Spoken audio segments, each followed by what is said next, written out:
Hello, good people, and welcome to Hillbilly Cat History, where we explore the times, events, and people surrounding Elvis Presley.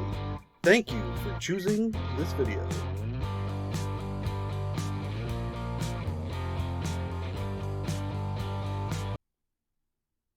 The day Johnny Cash sold a vacuum cleaner to Elvis Presley, a true American dream. On Saturday, July 3rd, 1954, Johnny Cash was honorably discharged from the Air Force, having fulfilled his service obligation to his country, moving to Memphis to begin the greatest adventure of his life, radio announcer school. The following Monday, Johnny began selling vacuum cleaners door to door to pay the bills until he graduated.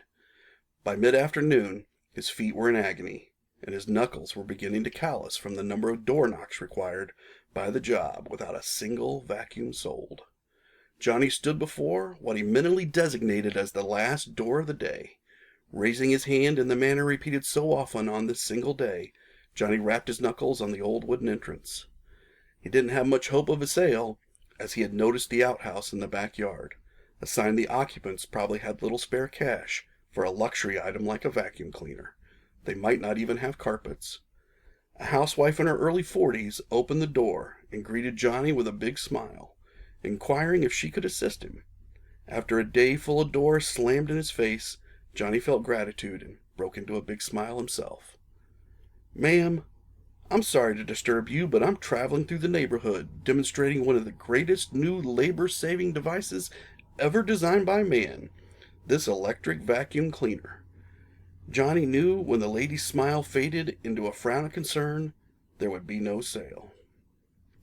"I'm so sorry. You seem like such a nice young man, like my son, but we don't have any carpets or rugs, so we just don't need a vacuum cleaner. I've used them at different jobs, but we've never owned one. I do like them, but we just can't use one and don't have the money." Johnny worked hard to keep the smile on his face. He knew the kind of life this nice lady was describing. He lived it himself. There wasn't going to be a sale, but if he could just put that big smile back on her face, he could walk away happy, if poor. "That's all right, ma'am. I don't own any carpets myself," he said, flashing a mischievous grin destined to become famous in later years. The sparkle in the woman's eyes quickly returned, along with a big grin of her own. "But you know how to swing a mean broom?" Johnny laughed out loud. "Yes, ma'am, I sweep with the best of 'em, but don't ask my wife," he said with a wink. "Young man, you look thirsty. You come on in and let me get you a glass of water." With a deep, low rumble of "Thank you, ma'am," Johnny eased into the living room of the small lower floor, noticing a staircase to the upper floor, with a couple of small children sitting on the steps. "Is this the son you mentioned, ma'am? Fine-looking boy," Johnny complimented, looking at the child on the steps. No, Elvis is at work. He'll be home soon for dinner. That's David. He lives with his family upstairs. David, this is... What is your name, young man?" Extending a hand, he introduced himself. "Johnny, ma'am. Johnny Cash." As Johnny spoke, a handsome man in his late 30s entered the room, walked up with his own hand extended. "Hello, I'm Vernon Presley, and this is my wife, Gladys. Pleased to meet you, Johnny." Gladys bustled out of the room, on the way to the kitchen, presumably. Johnny took stock of the mature man and liked what he saw. A tall, strong individual with a good handshake. Exactly the kind of man Johnny liked best. Real folk. After some idle talk about the weather, Gladys returned with 3 tall glasses of lemonade, and the 3 adults adjourned to the comfortable chairs of the porch, where they discussed Johnny's new career and his luck so far. Vernon advised the nice young man as if he were his own son. "You have to keep at it. You're just learning the ropes. Give it some time. Learn from your mistakes. It takes a man to work a job he doesn't like when it means his family eats or starves. I've worked plenty of jobs I didn't care for." Johnny took the advice as he would from a loved family member, as it was intended. He knew Vernon meant well, and he knew truth when he heard it. "You're right, sir. Tomorrow is a new day, and it'll be a better one." Vernon beamed. "You bet I am. You'll see. You'll feel better tomorrow." He punched the younger man playfully in the arm. Johnny drank the last swallow of lemonade and rose to leave. "Thank you, sir, ma'am. That hit the spot." An old Lincoln Zephyr pulled up and parked in front of the house. A young man jumped out of the driver's seat and bounced around to the trunk, retrieving a large brown paper grocery sack, and ran up to the porch. The new arrival stuck out his hand in Johnny's direction. "Hi, I'm Elvis Presley." "Johnny Cash," he replied, pumping the other's hand. "I've heard good things about you here from your mother and father." Elvis smiled bigger than anyone. "Yeah, I love 'em. Best parents a kid could have." The door to the house burst open. The two children from the stairs screaming, "Elvis, Elvis," as they swarmed up and hugged his legs. A young lady who was obviously their mother also appeared. "David, Debbie, careful now, you're going to make him fall." Johnny was having such a fun time being with a couple of happy families, he regretted the need to leave. As he turned to walk down the few steps of the porch, Elvis called out to him. "Hey, Johnny, you hungry? I got an extra meal here for you." Of course, Johnny was hungry. He'd been hungry since lunch, an apple. Breakfast had been a long drink of water, so yeah, he could eat.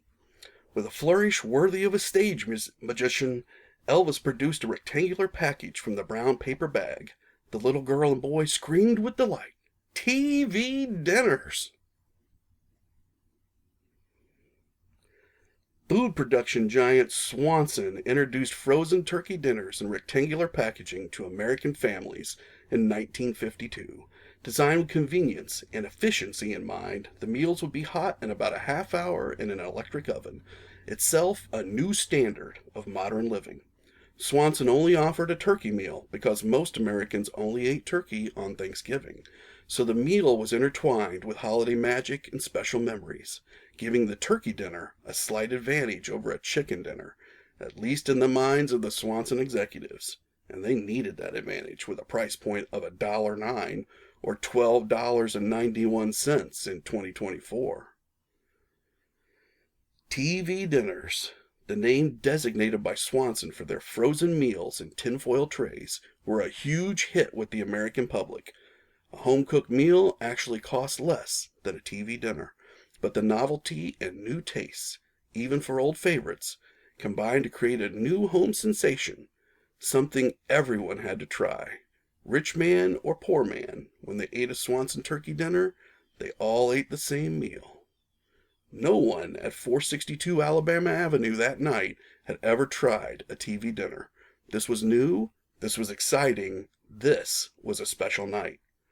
Elvis paid 59 cents or $6.91 in 2024 per meal, the average price of a frozen TV dinner in 1954.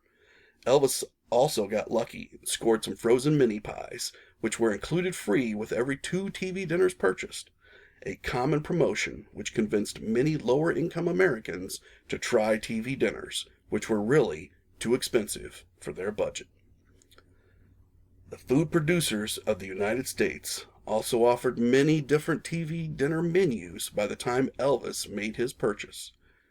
A man who enjoyed choice, Elvis bought a mixed bag of meals, including Salisbury steak, mixed seafood grill, and beef pot roast, enjoying the thought of sampling a little from everyone's dinner and watching their faces as they tried his. "Kids, run upstairs and get your daddy. I brought dinner for him too," declared Elvis, pushing through the front door and motioning everyone to follow. "Daddy, let's get these meals in the oven and give these beautiful ladies a break for tonight. Johnny, you can come with us, wash up, and lend a hand if you want." Vernon, Elvis, and Johnny found their way to the kitchen. Elvis began fumbling with the oven, trying to force a preheat. Vernon gently pushed Elvis aside and operated the correct levers and switches. Johnny rolled up his sleeves at the kitchen sink and made liberal use of the soap to wash off the dirt of the day. Elvis began popping TV dinners into the oven. Vernon's eyes began popping out of his head when he saw Elvis close the oven door. "Son, you have to take them out of the cardboard box first." Elvis blinked back at Vernon. "You sure?" Vernon pulled open the oven door and began throwing the TV dinners on the kitchen table. "Yeah, I'm sure." Johnny picked up a beef dinner and peeled off the box. "Doesn't look like much now, but I've heard there's nothing like 'em. Never tried one myself." "Me either," replied Elvis, But I've got a regular paycheck coming in now, and I decided my mama and Mrs. Fruchter needed a break from cooking for all the good things they do for me and my daddy. Right, Daddy?" Elvis clapped Vernon on the shoulder and left his hand there. Vernon clasped his hand over Elvis's. Father and son. Johnny could tell these two were close. The three men loaded the oven with TV dinners freed from their cardboard prisons and sauntered back into the living room, now masters of the cooking arts.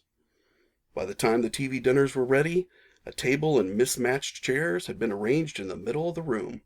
As Elvis and Vernon placed the dinners on the table, menu selections had already been claimed, but all had agreed to share a few tastes so everyone could sample everything.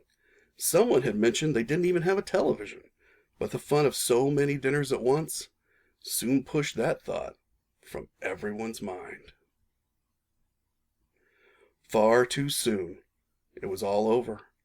Each person sitting back from the table, wishing there'd been a little more, but overall, satisfied with the experience and thinking about how they could finance the next one. Rabbi Fruchter let out a loud belch and turned bright red. "That spaghetti dinner was more filling than I thought," he said sheepishly. Gladys caught Elvis's attention. "Don't forget you have an appointment tonight. Getting close to time to head on over there." Elvis kissed his mom. "Thank you for the reminder. I've been thinking about it all day. But plumb forgot thanks to that Mexican enchilada TV dinner. Spicy." He looked at Johnny. "I got a split to meet the guys at the recording studio." Johnny was instantly interested. "The Memphis Recording Service Studio?" "That's the one. Me and the guys are playing for Sam Phillips tonight. He might record us, if we can find a song he likes. I play the guitar and sing a little." Johnny broke out his soon-to-be famous grin again. "Me too. I'm a little jealous now. Good luck finding the right song. Why don't you come along? We could probably use another guitar player. I ain't all that good. And Scotty is an old Navy man. You two will probably have lots of stories to trade." "I wish I could, but I have to get back to the family. Thanks to you, my wife is going to get a full plate tonight. You filled me up." Elvis shook hands with Johnny, letting him know he was welcome back any time and not to be a stranger. Johnny said his goodbyes to the Presleys and the Fruchters and faded away into the distance as he walked on down the road, a new bounce in his step, thinking about the future. Elvis ran to his Zephyr, fired it up, and sped off to meet Sam Phillips, Scotty Moore, Bill Black, That's All Right, and his Destiny. In the chaos of the events over the next few weeks, the most exciting ever in the life of Elvis Presley, the young singer forgot all about meeting the young man not yet in black, a vacuum cleaner salesman with a song, because if a man ain't got a song, a man ain't got a friend, and the road would never bend. This has been a work of historical fiction. All of the people are real. The dates are real. The locations are real. The TV dinners are real. Johnny Cash really was honorably discharged from the Air Force on July 3rd, 1954. Johnny really did sell vacuum cleaners door to door in Memphis, Tennessee in 1954. But he probably wasn't yet in Memphis selling vacuum cleaners on July 5th. We don't know if Johnny ever tried to sell a vacuum to Gladys Presley. We do know, if he had, she would have offered him refreshment, as she was an excellent hostess. We don't know if Elvis Presley ever bought or ate a TV dinner, Mexican menu or otherwise. But we do know TV dinners were status symbols in 1954, a meal which made poor men feel rich and rich men feel privileged. As we study the dry facts, which comprise the history of Elvis Presley, we are sometimes forced to speculate about the ties which bind these facts together. You do not have to believe that Johnny Cash and Elvis Presley shared a TV dinner before they were famous. But, do you want to? Don't miss the next episode of Hillbilly Cat History. Subscribe today. Thank you for joining Hillbilly Cat History as we explored this piece of the Elvis Presley puzzle. Stop on by anytime so we can chat again.